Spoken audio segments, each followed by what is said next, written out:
Welcome to the Tower Yoga Podcast, where we dive deep into the heart of yoga and community.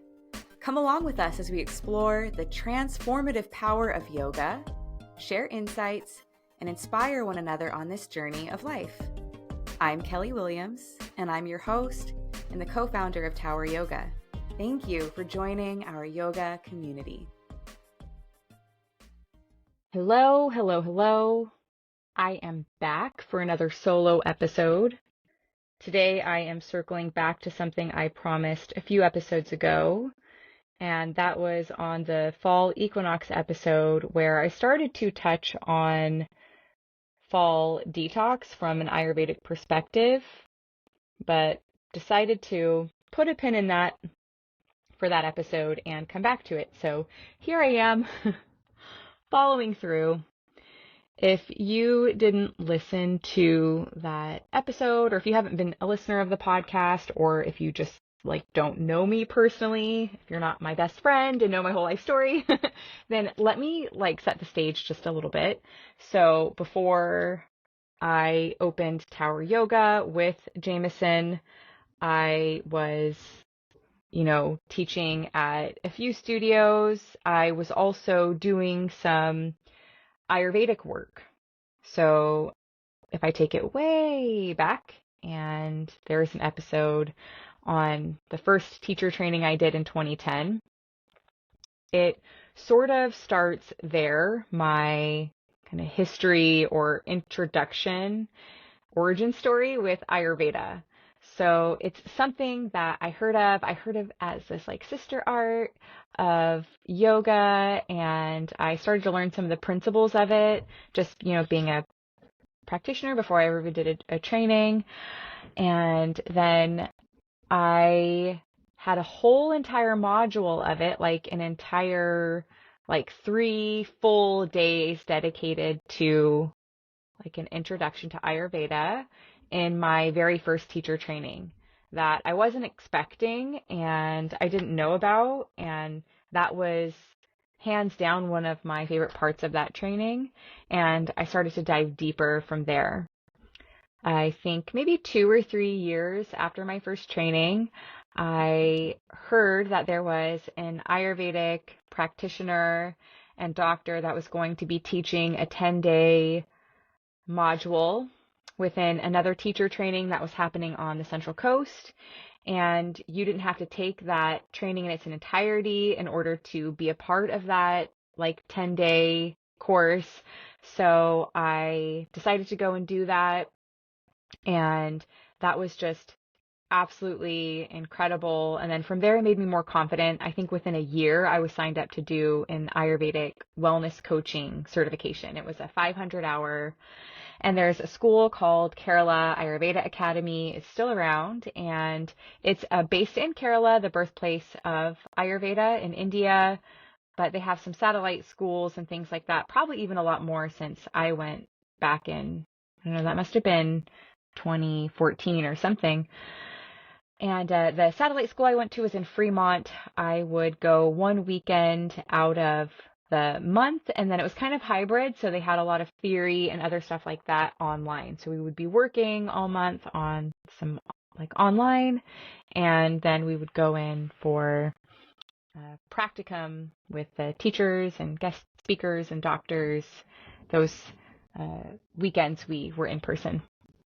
So I then had a small little space near Fig Garden Village. It's in some offices near Fig Garden Village.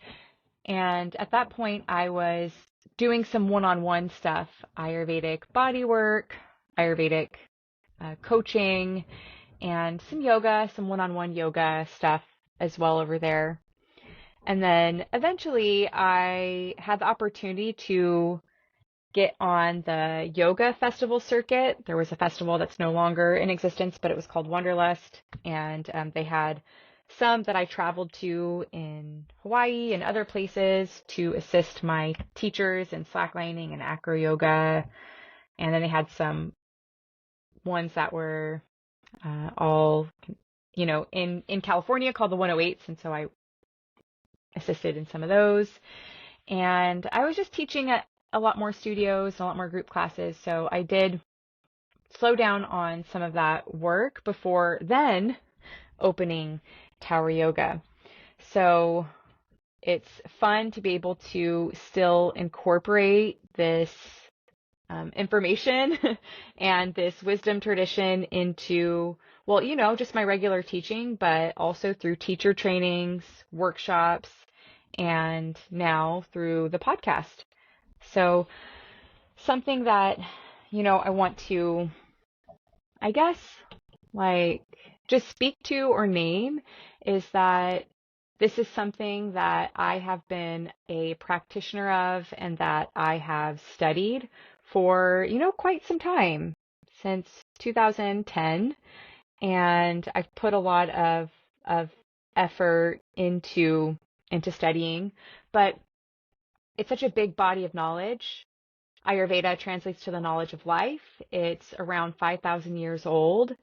As I said, its birthplace is Kerala in India. And I think, especially being someone who wasn't born into this, it's not like my parents or something knew about Ayurveda or like were Ayurvedic doctors. I'm not like born into the culture. I've done what I can. I've made a pilgrimage there. I've gone there to Kerala, and I have studied so much and read so much, but it's all so common sense once you start to get into it. But it's so vast and so beautiful and intricate too. So, okay, what I'm naming is that by no means do I think that I'm an expert, but I do know some stuff. I do know some stuff, and from that place of knowing some stuff, I'm sharing. So there we go. Ayurveda itself is a really beautiful perspective. And the perspective is that, or the concept of Ayurveda is that all of existence, so like the whole universe, Earth, we'll like narrow it down, is made up of 5 elements. And the 5 elements in Ayurveda are earth, water, fire, air, and ether, or space. And because we are a part of the universe, or we come from the earth, we are therefore a part of it. We're not separate from nature, essentially. And we're made up of the same stuff as the earth, and that expresses differently for all of us. So every single person has their unique constitution, which is called a dosha. And that is a specific combination of the 5 elements. So although we are all made up of all 5 elements, each individual constitution's a little different because there's usually a dominant, sometimes like a secondary dominant dosha that kind of really plays in. But we all have a unique expression, and it's because our mix of the elements are all a little different. So how the elements in a mix show up are that the fire and like a little bit of water can make up what's called pitta dosha. And the air and ether elements make up what's known as vata dosha. And then the earth and the water make up kapha dosha. So there's pitta, vata, and kapha. And those govern the seasons and the times of day and the stages of life and all these things. So some of us are pitta, some of us are vata, some of us are kapha, and some of us, like me, like I'm a pitta with a strong secondary dosha of vata. They're pretty close.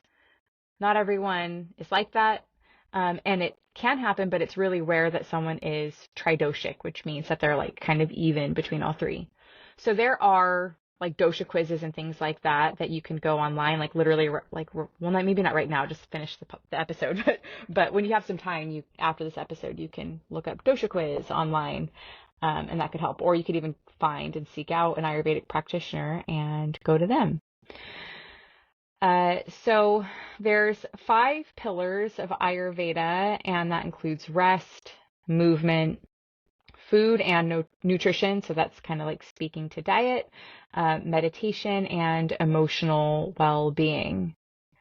And the thing is in Ayurveda, it's taught to us that we make up our experiences through all of our sense organs, the 5 sense organs. And so Ayurveda promotes healing through the sense organs. We're always going to approach pacifying imbalance in the body through one of the sense doors or the sense organs. Okay, so that's kind of like a little, like, set the stage. So fall is a really, really good time for a detox.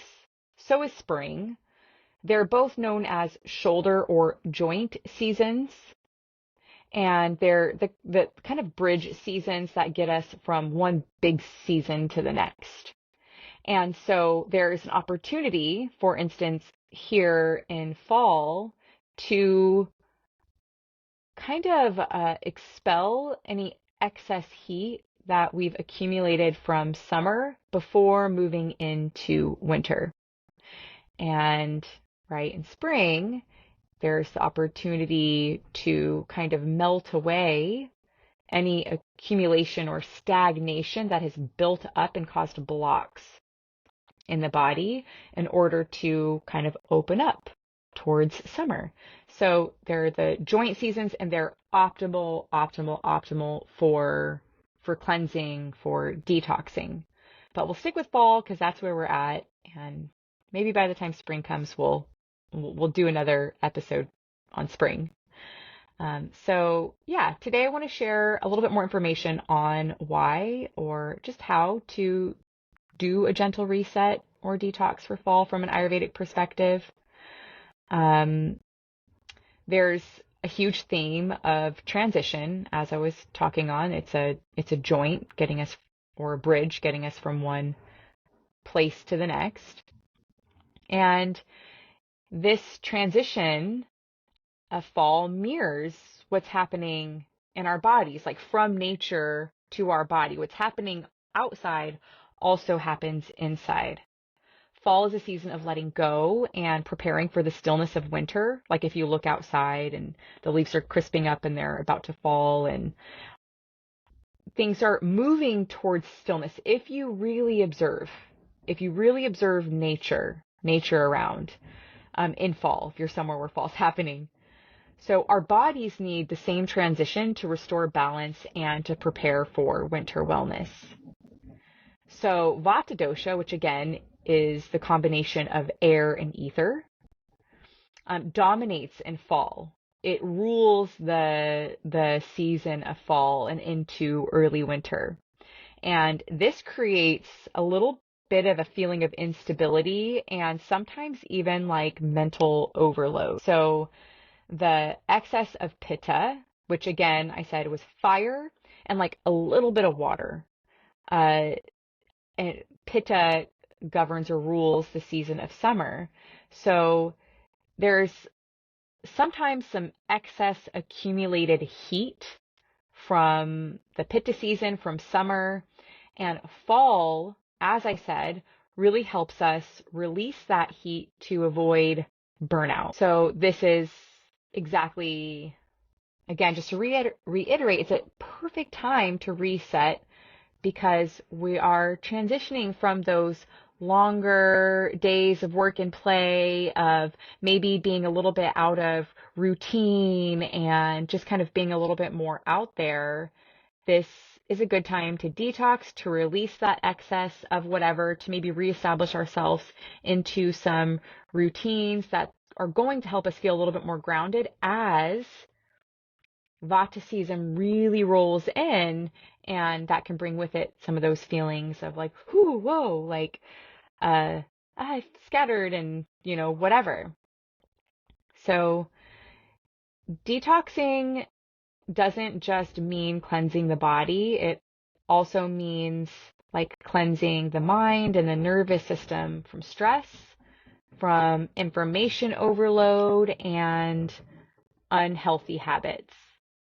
And, if you have found yourself, I've heard a couple of people recently talk about, man, I just really like want to get back onto a routine, or I'm really excited I'm getting back into routine because they're like kids are back to school or whatever, And so having the routines, the things that you can expect that are going to happen in the day is really, really, really good to act as little anchor points so that you feel grounded, you feel rooted. It could be a really good time to take a little step back from your social media, or maybe like just kind of clean up the way that you interact with it, if that makes sense.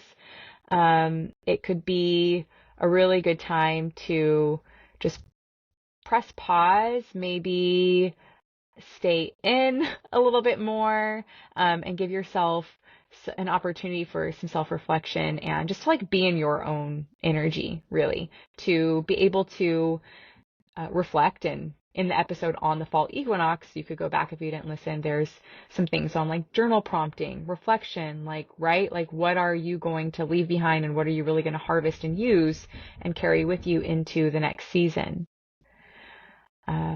I want to speak on AMA, AMA, and this is, it's essentially toxins, but in Ayurveda, it means like undigested food stuff, undigested literal like food that you eat, but maybe even undigested or unprocessed emotions, feelings, encounters, things that you picked up, that you've listened to, that you've seen online, things that have imprinted and then weren't felt all the way through.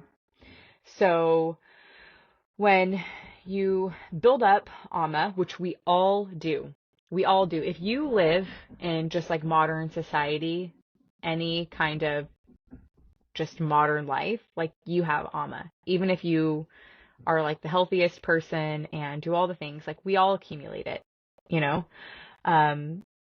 So when there's ama accumulated, there's accumulated toxins in the body and mind that can lead to health issues if not addressed. So again, I'm speaking to why detox is important. So detoxing helps clear out accumulated ama, which can be built up from maybe like, who knows what you were doing all summer, but maybe you were vacationing and eating a little differently, or maybe your like schedule was a little off, or you were eating later because it like stayed lighter longer, these kinds of things. Those are just really like simple examples of some things, but there's a possibility now by taking a moment to consider a detox to create space for new, nourishing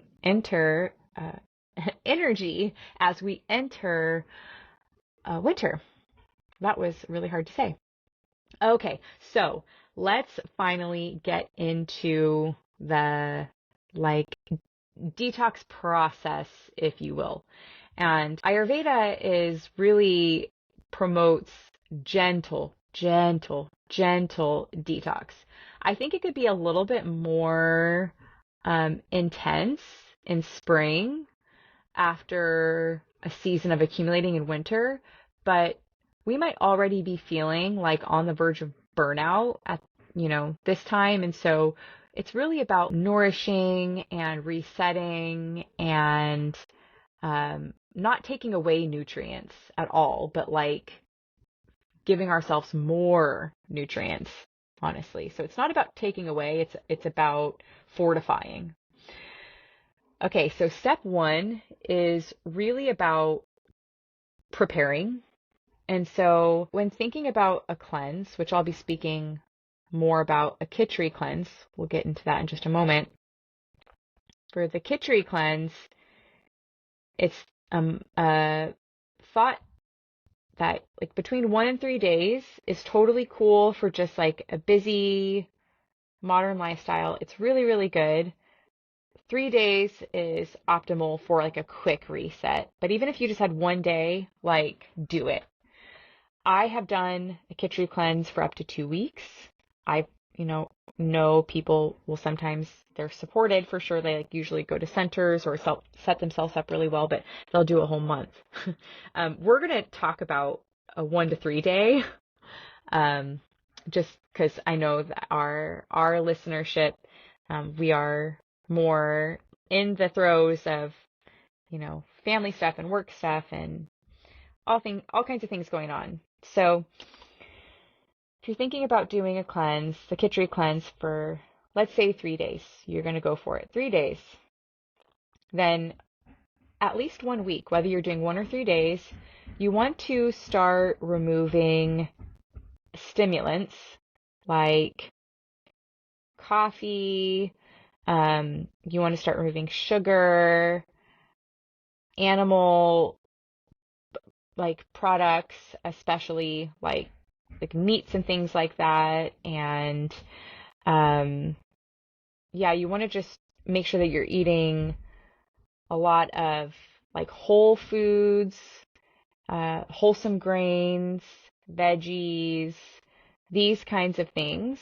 It would be a good idea as well, because I know in summer we're having maybe a lot more raw food and like no bake stuff and smoothies and these kinds of things. And I would say start to shift a little bit more to cooked food if you can, because that's easier on digestion for the whole week before. So maybe you gradually like wean yourself off of coffee if you're on it, or like the caffeinated tea, maybe you just start to take that down a few notches and slowly wean yourself off. So you do that over the course of the week. By the time your cleanse comes, you're going to do the 1 to 3 days, you're not contending with having to like go through all of that, and you're really, really set up super well. I would say in that week of prep that you're also prepping yourself literally with the ingredients you'll need to make the Kitchari and the materials you'll need to perform some self-massage, that kind of stuff. Maybe in that week you know that you're going to take a little bit of like a screen detox. So you put that automated, out of the office on your email signature. Maybe you let your friends and family know that you're going to quiet down a little bit, especially if you tend to be super active on those things. So you prepare yourself. You want to also try to take care of any like odds and ends you need to, so that you potentially don't have to like tend to any work, or if you are working, that it's very light. And then also you want to prepare yourself to know like, hey, you might be doing a walk or some gentle yoga, some gentle movement like that, but this is not a time to train for your marathon or do a rigorous hike or an intense bike ride or anything like that. You want to kind of slow your roll a whole lot. So that whole week could be just, it's all about preparing in those kinds of ways. And then you get into stage 2, and that is really the heart of your cleanse. And so in the preparation phase, you would have already maybe set a little bit of a schedule for yourself that you're going to do in these 1 to 3 days. You would set yourself up with all the materials, ingredients, things that you needed for Kitchari. Let's start there. So Kitchari is a mono diet.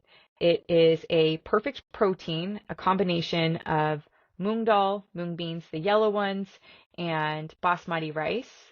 Usually you use ghee with very specific spices: hing, turmeric, ginger, pepper, cumin, coriander, fennel, mustard seeds, some other things too. And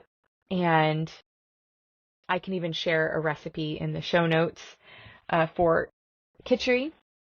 And so this dish makes up, as I said, a perfect protein. So you're not going to go hungry at all. You're going to be very satiated and satisfied, but you make it to a consistency. Some people like it a little more mushy. Some people like it a little bit with a little more texture, but you can play with the amount of water that you use, and you essentially like cook it down with all those spices. All those spices are really like activating for the digestion, really help to stoke inner digestion, agni, or what's known as like internal fire, that helps us transform our food.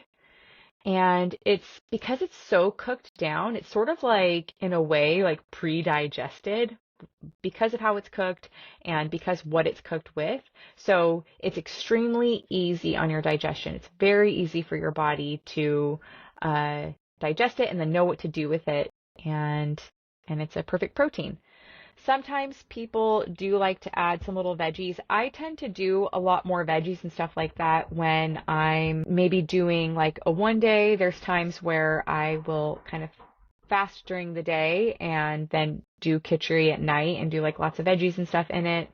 If I'm doing a longer cleanse, I might also add some veggies. But if I'm doing like a 1 to 3 day Kitchari cleanse, I'll usually kind of keep the veggies out and just do the Kitchari and just do that meal for breakfast, lunch, and dinner.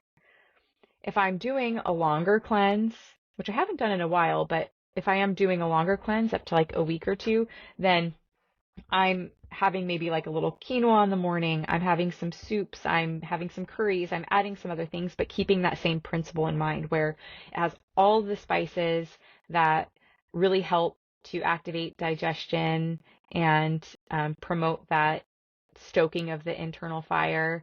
And I'm having everything that's like cooked and like brothy and that kind of stuff. But we're talking the 1 to 3 days, so I would stick with just Kitchari.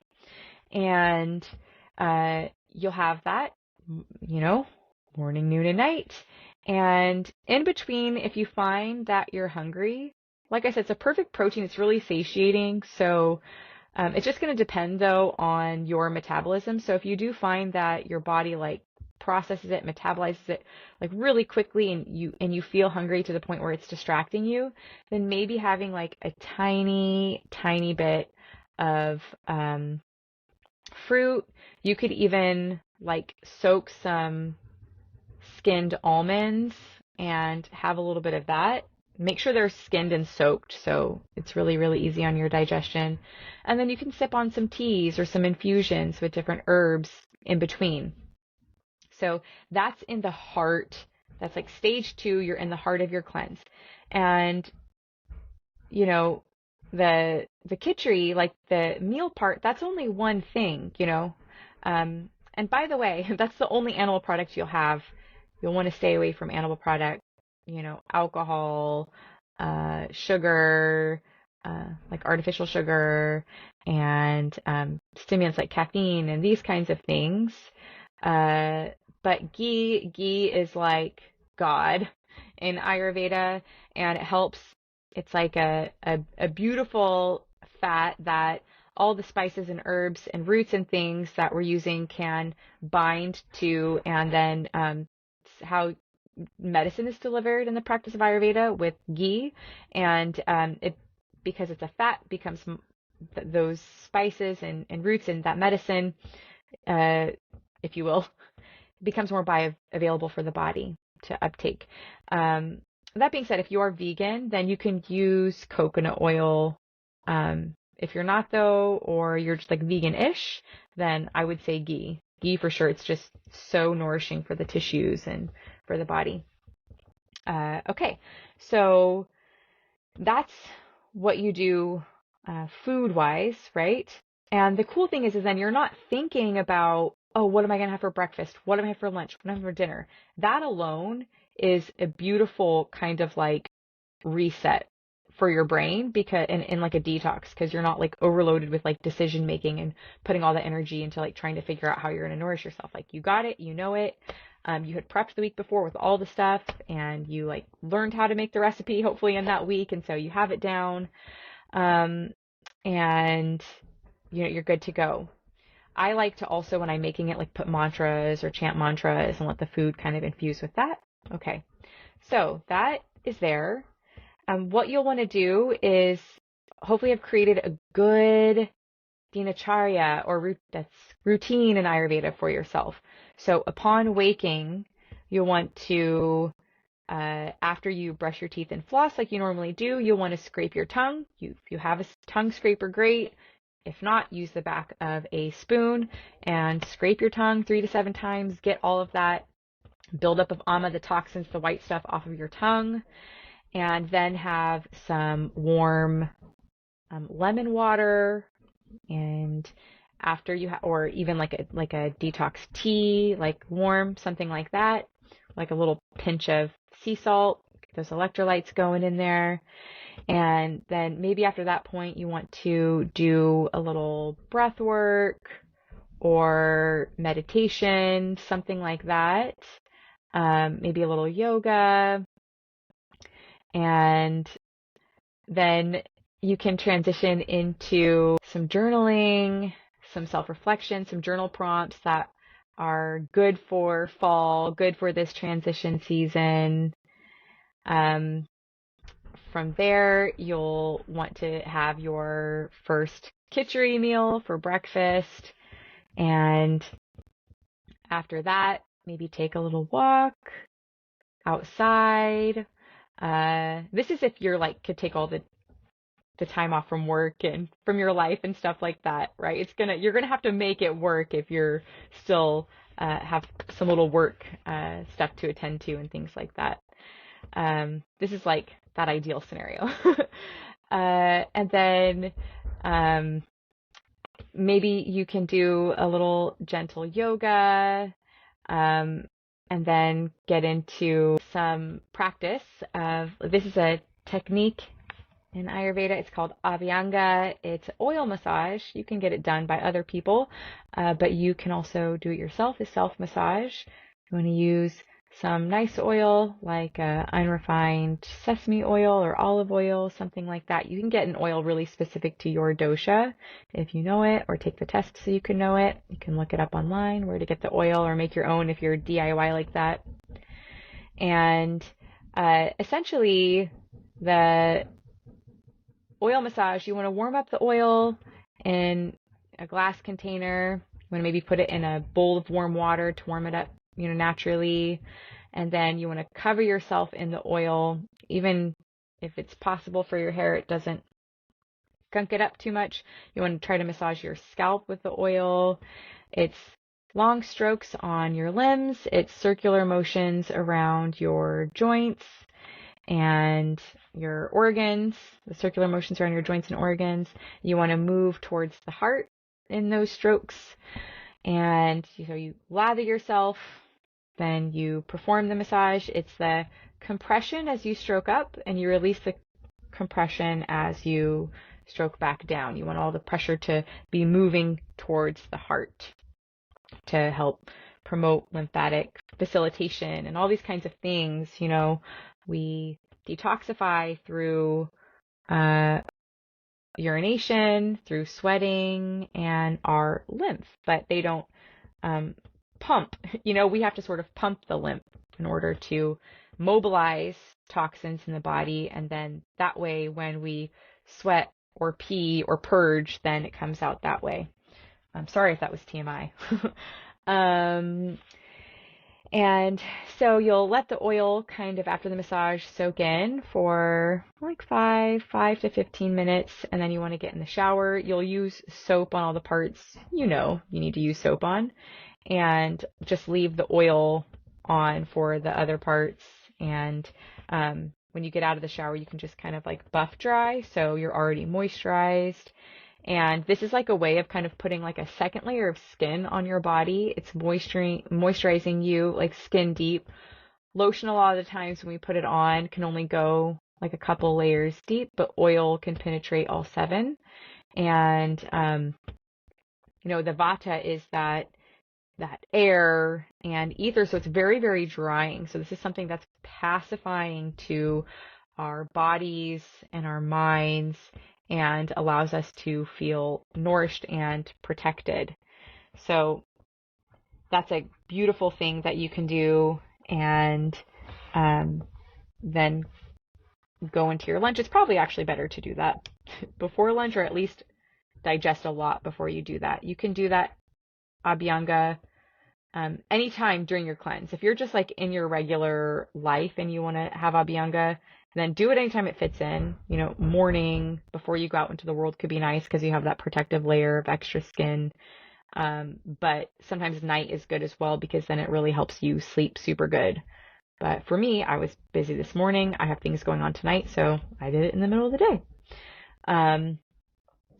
So you could do your Abhyanga, and then after lunch, rest.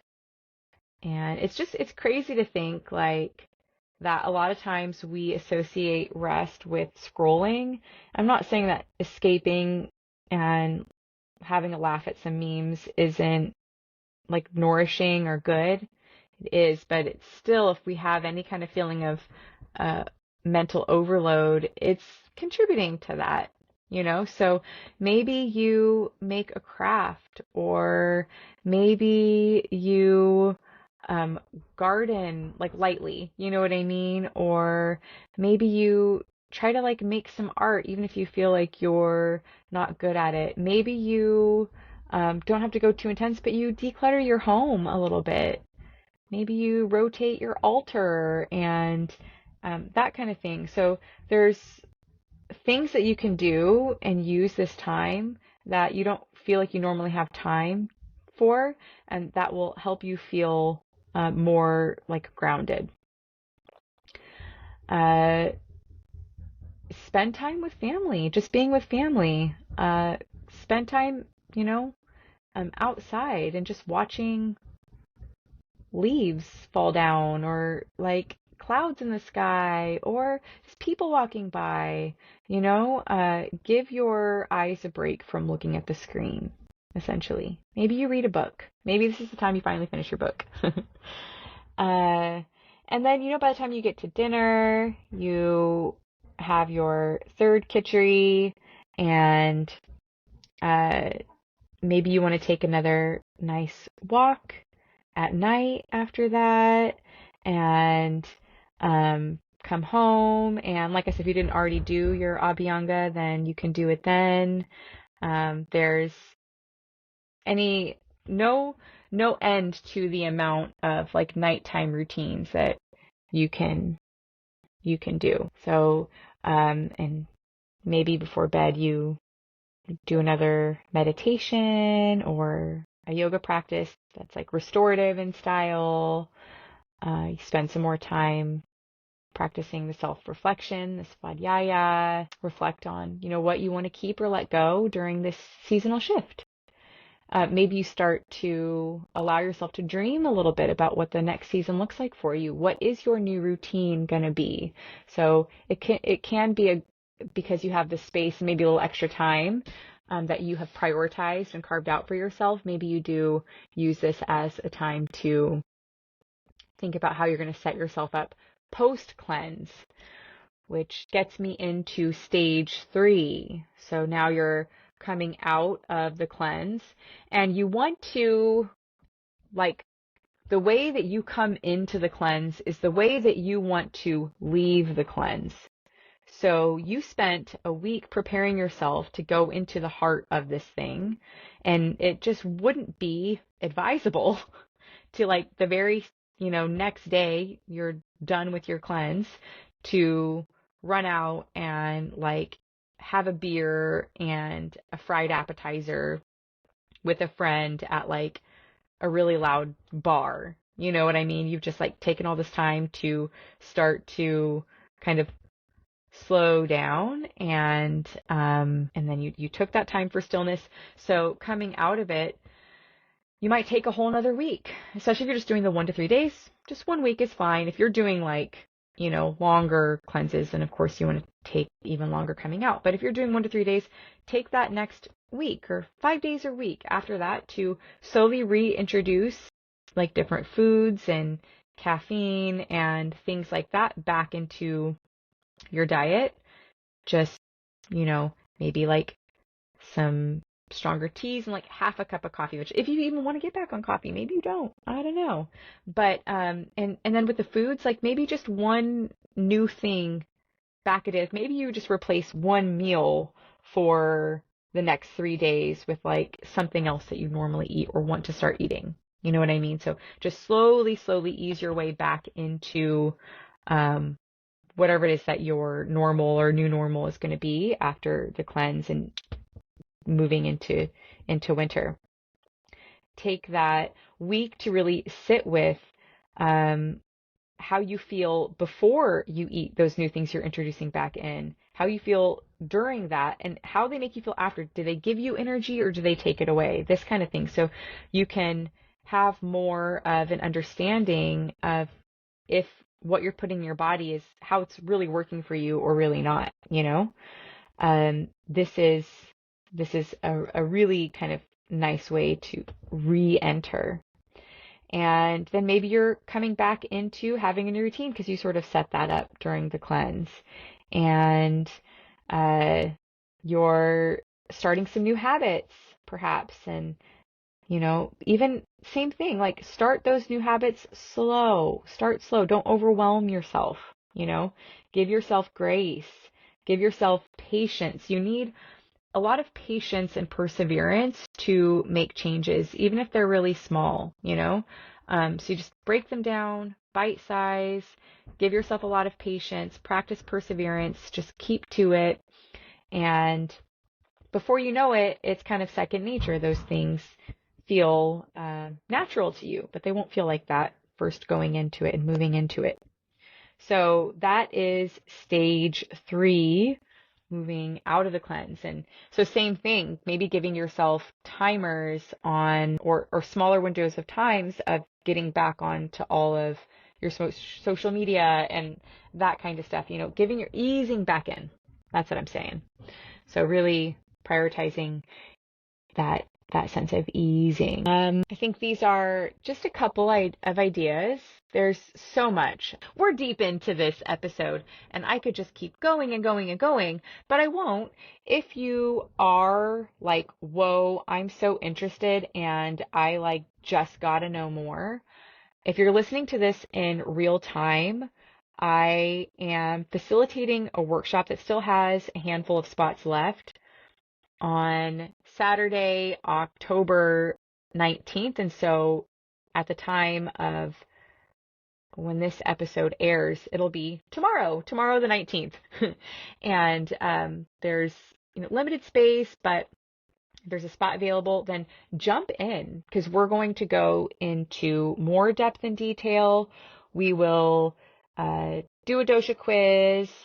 We will get into conversation, and I will be teaching a restorative yoga class, and I'll be giving some take-home kits with all kinds of goodies that you would need to do a 1 or 3 days. If you're like, oh, it just seems overwhelming to put this together myself, then you can join me for that, and that would be really good.